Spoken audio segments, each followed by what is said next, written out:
Hi weavers, ഗോപുസ് കിച്ചണിലേക്ക് എല്ലാവർക്കും സ്വാഗതം. ഇന്ന് എന്തൊക്കെയാണെന്ന് നമുക്കൊന്ന് നോക്കാം.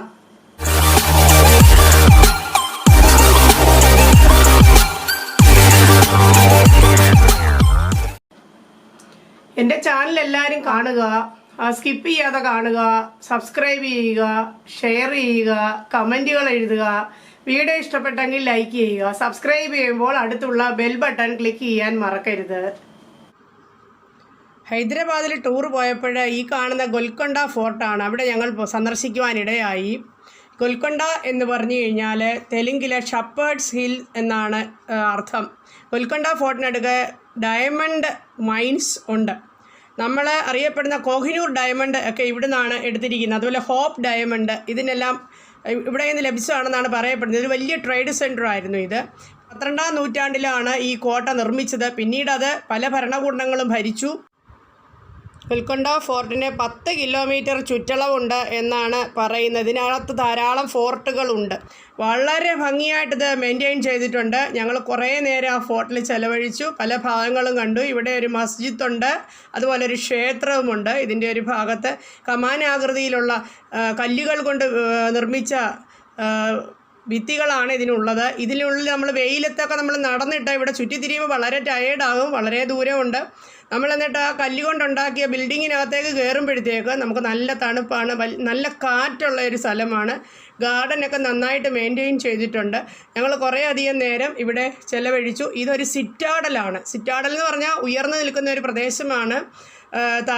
ചുറ്റിനും താഴ്ന്ന പ്രദേശമാണ്. അത് സൈനിക ആവശ്യങ്ങൾക്കായിട്ട് പണ്ടാണ് ഈ സിറ്റാഡലുകൾ ഉപയോഗിച്ചിരുന്നത്. നമുക്ക് ഇൻഡസ് വാലി സിവിലൈസേഷനൊക്കെ സിറ്റാഡലിനെ കുറിച്ച് പറയുന്നുണ്ട്. പിന്നെ ഇതുപോലെ തന്നെ കോട്ടൺ ഇൻഡസ്ട്രി ഇവിടെ ഉണ്ടായിരുന്നു എന്നാണ് പറയുന്നത്. ഇത് തെലങ്കാന സ്റ്റേറ്റിലാണ് ഈ ഗോൽക്കൊണ്ട ഫോർട്ട് സ്ഥിതി ചെയ്യുന്നത്. ഞാനിങ്ങനെ പഠിച്ച കാലത്തൊക്കെ ഇത് കേട്ടിട്ടുണ്ടെങ്കിലും ചെന്ന് കണ്ടപ്പോഴാണ് ഇതിൻ്റെ ഇത്രയും വിസ്തൃതിയുള്ള ഒരു ഭാഗങ്ങളൊക്കെ കണ്ടപ്പോഴത്തേക്ക് നമുക്ക് വലിയ അതിശയമായി പോയി. എല്ലാവരും ഇവിടെയൊക്കെ വരാൻ ശ്രമിക്കണം. ഹൈദരാബാദിൽ നമ്മൾ ഒരാഴ്ച പോലും കണ്ടാൽ തീരില്ല, അത്രയും കാഴ്ചകൾ ഹൈദരാബാദിലുണ്ട്. അതിലേറ്റവും പ്രധാനപ്പെട്ട ഒന്നാണ് നമ്മുടെ ഈ ഗോൽക്കൊണ്ട ഫോർട്ട് എന്ന് പറയുന്നത്. ഇതെല്ലാവരും സന്ദർശിക്കുക. ഞങ്ങൾക്ക് ഏതായാലും അത് കാണാനുള്ള ഒരു ഭാഗ്യം ഉണ്ടായി. ഇവിടെ ഇങ്ങനെ ചുറ്റി സഞ്ചരിക്കുക, മരത്തിൻ്റെ തണലിലൊക്കെ ഇരിക്കുക, നല്ല രസമാണ്. ധാരാളം വെള്ളമൊക്കെ കുടിക്കാനുള്ള സൗകര്യമൊക്കെ അവർ ചെയ്തിട്ടുണ്ട്. ഞങ്ങളിതാ ഇങ്ങനെ നടന്നു വരികയാണ്. ഇടയ്ക്കുള്ള തെരുവിൽ കൂടെ ഇങ്ങനെ വന്നിട്ട് ഞങ്ങൾ ക്ഷീണിതരാണ്. ഒരുപാട് നടന്നെങ്കിൽ മാത്രമേ കാണാൻ പറ്റുകയുള്ളൂ. നടന്നു. അങ്ങനെ നമ്മൾ ഒന്ന് റെസ്റ്റ് എടുക്കാനായിട്ട് പോന്നു. അതിനുള്ളിലേക്ക് കയറി കഴിയുമ്പോഴത്തേക്കുണ്ടല്ലോ നല്ല കൂളിംഗ് ആണ്. പിന്നെ ഞങ്ങൾ ഇതിൻ്റെ തലേന്ന് ഞങ്ങൾ രാമോജി ഫിലിം സിറ്റിയിൽ പോയിരുന്നു. അതുപോലെ തന്നെ നാളെ ഇനിയിപ്പോൾ ഞങ്ങൾ ചാർമിനാർ അങ്ങനെയുള്ള ഭാഗങ്ങളിലേക്കുള്ള ഒക്കെയാണ് പോകുന്നത്. ഇനി ഒരുപാട് സ്ഥലങ്ങൾ ഹൈദരാബാദിൽ കാണാനുണ്ട്. ശരിക്കും പറഞ്ഞാൽ ഇങ്ങനെ ഹൈദരാബാദിലെ ടൂർ ഒരു വർത്ത് തന്നെയാണ്. ഈ കാണുന്ന ഗോവൻചേട്ടനും ഫാമിലിയും ഞങ്ങളോടൊപ്പം ഈ ടൂറിൽ ഉണ്ടായിരുന്നു.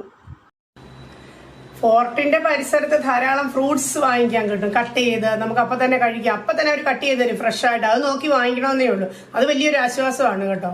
അപ്പോൾ അവിടെ നമ്മൾ കഴിച്ച ഒരു ഭക്ഷണമാണ് ഇന്നിപ്പോൾ ഞാൻ ചെയ്ത് കാണിക്കുന്നത്. ഉള്ളി ബജ്ജി ആണ്. അപ്പോൾ അതെങ്ങനെയാണ് നമുക്കൊന്ന് നോക്കാം.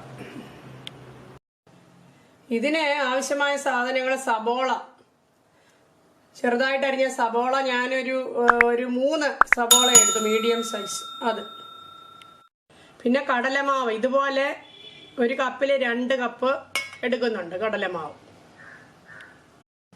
പിന്നെ അതിലേക്ക് വേണ്ട മസാല എന്ന് പറഞ്ഞു കഴിഞ്ഞാൽ ഞാൻ എടുത്തിരിക്കുന്നത് പെരിഞ്ജീരകം, അയമോദകം, പിന്നെ നല്ല ജീരകം, കായം, വറ്റൽമുളക് തന്നെ നമ്മൾ അരച്ചെടുക്കണം.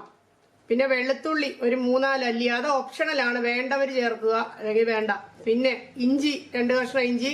ഞാൻ എടുത്ത അളവിനനുസരിച്ചാണ് ഞാൻ എടുക്കുന്നത്. 3 പച്ചമുളക്, കാരണം അത് മതി. ഓൾറെഡി നമ്മൾ ഈ കൊല്ലമുളക് എടുക്കുന്നുണ്ടല്ലോ. പിന്നെ കരിവേപ്പില. ഇത് കൂടാതെ ഗരം മസാലയും അല്പം ചേർക്കും, ഉപ്പും കൂടെ ചേർക്കുക. ഇത്രയുമാണ് അതിൻ്റെ ഇൻഗ്രീഡിയൻസ്.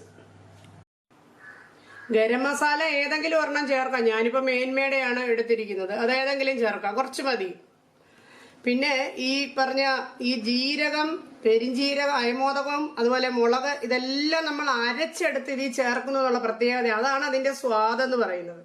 അരച്ചെടുക്കുന്നു, അല്ല നമ്മൾ ഇതൊന്നും അരിഞ്ഞിടുകയല്ല. എല്ലാം അരച്ച് പേസ്റ്റ് ആക്കിയിട്ട് ഇതിൻ്റെ കൂടെ മിക്സ് ചെയ്ത് ഉണ്ടാക്കുമ്പോഴാണ് ഈ വടയ്ക്ക് സ്വാദ്. ഞാനെല്ലാം അരച്ചെടുത്തു മിക്സിയിൽ. അപ്പം ഇനി മിക്സ് ചെയ്യാൻ പോവാണ്. ഇത് കടലമാവ്. അതിലേക്ക് നമ്മൾ ആദ്യം അരിഞ്ഞു വെച്ചിരിക്കുന്ന സബോള അങ്ങ് ഇടുക.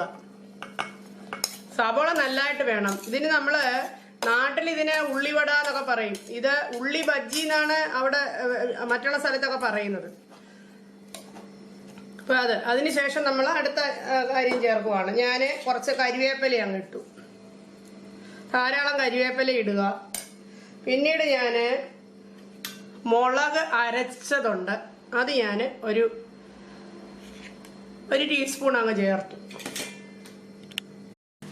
ഇനി ഇതിലേക്ക് നമ്മൾ ഇഞ്ചി, പച്ചമുളക്, ഞാൻ അതിനോടൊപ്പം തന്നെ വെളുത്തുള്ളിയും കൂടെ അങ്ങ് ചേർത്തു. അല്ല, നിങ്ങൾക്ക് വെളുത്തുള്ളി വേണ്ടെങ്കിൽ അത് ആഡ് ചെയ്യണ്ട, അത്രയേ ഉള്ളൂ. ഞാൻ ഇതും ഒരു ടീസ്പൂൺ, ചെറിയൊരു സ്പൂണിന് ഒരു സ്പൂൺ ഇടുക. ഇത് പെരിഞ്ജീരകം, അയമോദകം, നല്ല ജീരകം അരച്ചെടുത്താണ്, അതും ഒരു ടീസ്പൂൺ ഞാൻ ചേർക്കുന്നു. എന്നിട്ട് ഇതിലേക്ക് കുറച്ച് നല്ല ജീരകം അല്ലാതെയും നമ്മൾ ഇടുന്നുണ്ട്, ഒരു അര ടീസ്പൂൺ അതും കൂടി ഇടുക. പിന്നെ നമ്മൾ ഒരു 1/4 ടീസ്പൂൺ കായപ്പൊടി ചേർക്കുക. ഒരുപാട് കായം വേണ്ട. ഇതില് ഒരു അര ടീസ്പൂൺ കുറച്ചുകൂടി ഇടാം ഉപ്പ് ചേർക്കുക. പിന്നെ ഒരല്പം ഗരം മസാല പൗഡറും കൂടെ ചേർക്കുക. അത് ഒരു അര ടീസ്പൂൺ മതി ചേർത്ത് എല്ലാം കൂടെ ഇളക്കുക. നമ്മൾ സ്വല്പം മഞ്ഞപ്പൊടിയും കൂടി ഇടണം, ഒരു അര ടീസ്പൂൺ മതി. നിങ്ങൾക്ക് പച്ചമഞ്ഞൾ ഉണ്ടെങ്കിൽ അരച്ചെടുക്കുന്നതാണ് ഏറ്റവും നല്ലത്. ഇനി ഇതിലേക്ക് ഇത്രയും മിക്സ് ചെയ്തിട്ട് ബാക്കി വെള്ളം ചേർത്ത് നമ്മൾ കുഴച്ചെടുക്കുന്നു.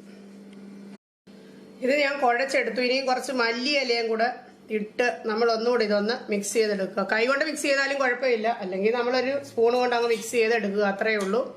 എന്നിട്ട് ഒരു 10 മിനിറ്റ് ഇത് ഇങ്ങനെ വെച്ചതിന് ശേഷം നമ്മൾ എണ്ണയിൽ ഇട്ട് വറുത്തെടുക്കുക. ഭയങ്കര ടേസ്റ്റാണ്, സ്പൈസി ആണ്, അതോടൊപ്പം തന്നെ ടേസ്റ്റിയാണ്. എണ്ണ നന്നായിട്ട് മൂത്തിട്ടുണ്ട്. നമ്മൾ റെഡിയാക്കി വെച്ചിരിക്കുന്ന മാവ് ഞാൻ എണ്ണയിലേക്ക് ഇടുക.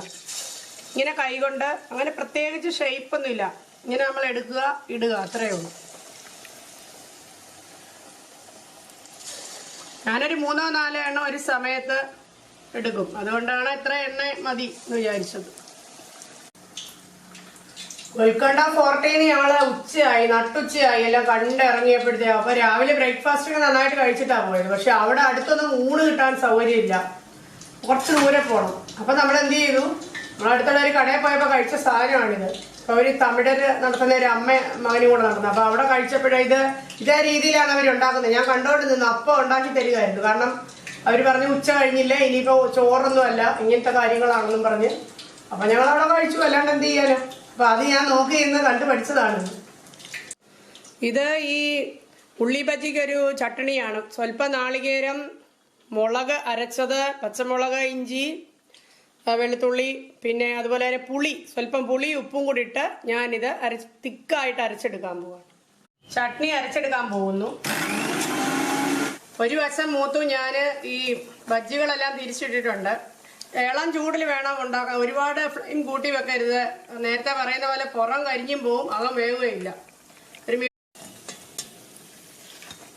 മൂത്തിട്ടുണ്ട്. ഞാൻ ഒരു ടിഷ്യൂയിലേക്ക് മാറ്റുകയാണ്. ഇങ്ങനെ എല്ലാം ഉണ്ടാക്കിയെടുക്കും. ഉള്ളി ബജ്ജി റെഡി ആയിട്ടുണ്ട്. അതിൻ്റെ കൂടെ ഒരു ചട്നി, അവിടുന്ന് ലഭിച്ച ചട്നിയാണ് ഞാൻ ചെയ്ത് കാണിച്ചല്ലോ.